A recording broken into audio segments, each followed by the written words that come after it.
তোমরা ভিডিওর ভিতরে দেখতে পাচ্ছ কিভাবে আঙ্গুল দিয়ে পানি ভর্তি কাঁচের গ্লাস কিভাবে টান দিলেই ফেটে যাচ্ছে। এটা কি করা আসলেই সম্ভব? তো এটাই আজকে আমি এক্সপেরিমেন্ট করতে যাচ্ছি। দেখতে পাচ্ছ আমার কাছে দুইটা কাঁচের গ্লাস এবং এক গামলা পানি আছে। তাহলে চলো দেখি এটা কাজ করে কিনা। তো দেখতে পাচ্ছ দুইটা বোতল, এগুলো আগে আমি ফুল করে নিই।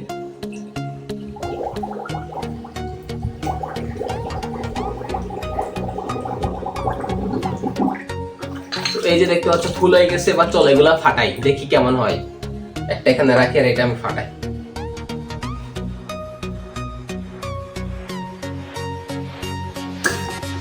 ভাই এটা তো আসলে সত্যি, দেখো দেখো কিভাবে অর্ধেক হয়ে গেল।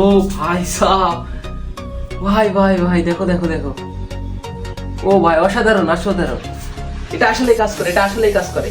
ও ভাই সাহ, তো দেখতে পাচ্ছ আরেকটা বোতল। তো চলো এটাও দেখি ভাঙে কিনা। চলো দেখি। আগে এমন ভাবে আঙুল রাখতে হবে যাতে একটু ফাঁকা না থাকে।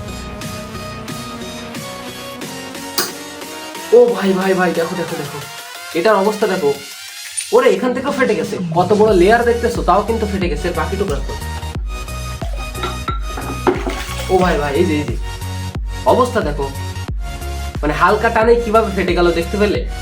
ভাই সাহেব এটার অবস্থা কি হচ্ছে, কত বড় কাঁচের লেয়ার একটু দেখো। বাপ রে, এটা তো আসলেই কাজ করে ভাই সাহেব। তো আজকের ভিডিওটাই পর্যন্ত। যদি ভিডিও ভালো লাগে এখনই লাইক করে দাও, আর পরের ভিডিও কি নিয়ে দেখতে চাও সেটাও কমেন্টে বলো। আর কি করতেছো, সাবস্ক্রাইব করে ফেলো। সাবস্ক্রাইব করতে গিয়ে টাকা পয়সা লাগে, সাবস্ক্রাইব করে ফেলো এখনই।